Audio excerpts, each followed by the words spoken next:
আপনার ভালো দেখতে পারেন এরকম বহু লোক আছে না?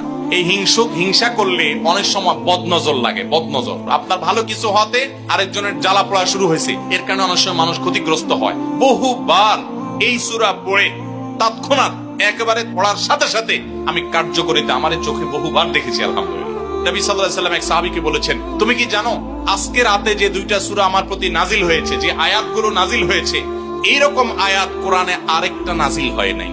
আমার বাসা বাচ্চার কোনো অসুবিধা হলে মাঝে মধ্যে আমার মিসেস বলতেন যে একটু দোয়া পড়ে খুদাও তো। আমি আমার মিসেসকে সাথে সাথে বলি, কেন, তুমি দিলে কি সমস্যা? অনেক সময় বাচ্চাকে নিয়ে আসেন, হুজুর একটু তাকে দোয়া পড়ে ফু দিয়ে দেন, একটু পানি পড়ে দেন। আমরা কি দোয়া পড়ি আজকে সেটা আমি আপনাদের সামনে ফ্ল্যাশ করে দিলাম, জানিয়ে দিলাম। আপনার যদি কোনো বিপদ হয়, আজকে অনেক ভাই প্রশ্নে লিখেছেন, অনেক সময় মানুষ বলে, ভাই আমার বাচ্চাটার এই সমস্যা, আমার ওই ওয়াইফের এই সমস্যা, আমার স্বামীর এই সমস্যা, আমার এই সমস্যা, আমরা আল্লাহর কাছে আশ্রয় চাইতে জানি না। আজকে শিখে যান, এই দুইটা সূরা নাজিল হওয়ার যে প্রেক্ষাপট, সেই ঘটনা শুনলে আমাদের ঈমান আরো বেড়ে যাবে ইনশাআল্লাহ। নবী সাল্লাল্লাহু আলাইহি ওয়াসাল্লাম একবার অসুস্থ হয়ে পড়েছেন এবং অসুস্থতাটা এত মারাত্মক ছিল যে আমাদের আয়েশা রাদিয়াল্লাহু আনহা বলেছেন, অনেক কাজ তিনি করেন নাই অথচ তিনি বলতেন তিনি করেছেন, মানে তার মনে হতো তিনি করেছেন। আবার অনেক কাজ তিনি করেছেন তিনি ভুলে যেতেন, মানে এরকম একটা অবস্থা তার তৈরি হয়েছে যে স্বাভাবিক না অস্বাভাবিক, আমাদের অনেকের হয়। তখন নবী সাল্লাল্লাহু আলাইহি ওয়াসাল্লাম বিভিন্ন তখনকার যে চিকিৎসক ছিল তাদের সহযোগিতা নিয়েছেন, বিভিন্ন ট্রিটমেন্ট করেছেন, কিন্তু কোনোভাবে কোনো কাজ হচ্ছিল না। আল্লাহ রাব্বুল আলামিন তার নবী সাল্লাল্লাহু আলাইহি ওয়াসাল্লামের চিকিৎসার জন্য দুইজন ফেরেশতা পাঠিয়েছেন। তাদের একজন ফেরেশতা নবী সাল্লাল্লাহু আলাইহি ওয়াসাল্লাম স্বপ্নে দেখছেন যে একজন ফেরেশতা তার মাথার কাছে এসে দাঁড়িয়েছে নবী সাল্লাল্লাহু আলাইহি ওয়াসাল্লামের, আরেকজন ফেরেশতা নবী করিম সাল্লাল্লাহু আলাইহি ওয়াসাল্লামের পায়ের কাছে এসে দাঁড়িয়েছে। মাথার কাছে যে ফেরেশতা দাঁড়িয়েছেন, ওই ফেরেশতা পায়ের কাছে থাকা ফেরেশতাকে জিজ্ঞাসা করছিলেন যে এই লোকটার কি হয়েছে, অর্থাৎ নবী সাল্লাল্লাহু আলাইহি ওয়াসাল্লামের কি হয়েছে। তখন পায়ের কাছে থাকা ফেরেশতা খুব মনোযোগ সহকারে শুনেন, পায়ের কাছে যে ফেরেশতা দাঁড়ায় ছিলেন উনি বলতেছেন, ওনাকে, অর্থাৎ আমাদের নবী সাল্লাল্লাহু আলাইহি ওয়াসাল্লামের কথা বলছেন, ওনাকে জাদু করেছে। পায়ের কাছে থাকা ফেরেশতা এটা বলার পর মাথার কাছে থাকা ফেরেশতা আবার জিজ্ঞাসা করলেন, কে জাদু করেছে? পায়ের কাছে থাকা ফেরেশতা তার নামও বলেছে, লবিদ ইবনে আসাম নামে এক ইহুদি, উপর দিয়া মুনাফিক মুসলমান সাজছে, আসলে সে ইহুদি, সে জাদু করছে নবী সাল্লাল্লাহু আলাইহি ওয়াসাল্লাম। এটা বলার পর আবার মাথার কাছে ফেরেশতা জিজ্ঞাসা করলেন, জাদুটা কোথায় আছে, কিভাবে করেছে? তখন বলা হলো যে চুলে জাদু করেছে, জাদুর মন্ত্র পড়ে চুলে গিরা দিয়েছে, গিরা দিয়ে জাদু করেছে। এরপর আবার মাথার কাছে ফেরেশতা জিজ্ঞাসা করলেন, জাদুটা কোথায়, জাদুর সেই সুতাটা, সেই ইয়েটা কোথায় রাখা আছে? তখন পায়ের কাছে থাকা ফেরেশতা, এগুলো আল্লাহর পক্ষ থেকে ওহী নিয়ে আসছেন, ওনারা জানেন, আল্লাহ ওহীর মাধ্যমে তাদের জানিয়েছেন। তো তারা বললেন যে, তিনি বললেন যে সেটা অমুক কূপের নিচে, পাথরের নিচে চাপা দিয়ে রাখা আছে। নবী করিম সাল্লাল্লাহু আলাইহি ওয়াসাল্লামের স্বপ্ন শেষ হওয়ার পর উনি আমাদের আয়েশাকে সবাইকে বললেন এই অবস্থা।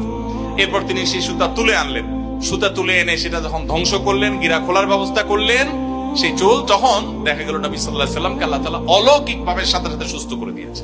আপনি কোন আলিমের কাছ থেকে দোয়া দুরূদ পড়িয়ে নিতে পারেন, পানি পড়া নিতে পারেন, তেল পড়া নিতে পারেন, শরীরে ফু দিয়ে নিতে পারেন, এগুলো জায়েজ। রুকিয়া, ঝাড়ফুঁক বলে এগুলোকে, কোরআন আয়াত দিয়ে এগুলো করলে অসুবিধা নেই ঝাড়ফুঁক করা।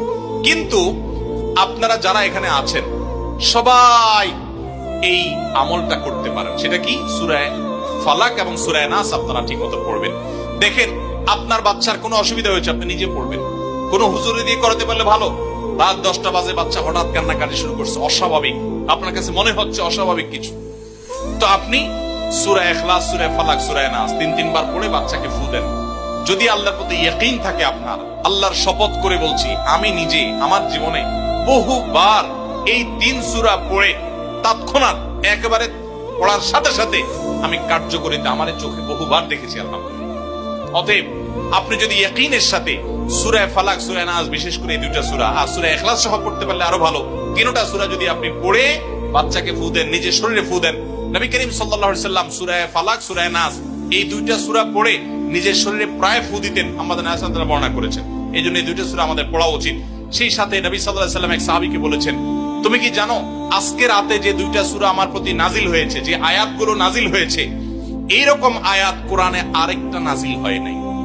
গোটা কোরআনে অন্য কোন সূরা, অন্য কোন আয়াত এরকম না, এগুলোর সমকক্ষ না। এরকম বিশেষ ফজিলতপূর্ণ আয়াতগুলো, অর্থাৎ সূরা ফালাক, সূরা নাস আজকে রাতে নাজিল হয়েছে, নবী সাল্লাল্লাহু আলাইহি ওয়াসাল্লাম এক সাহাবীকে বলেছেন।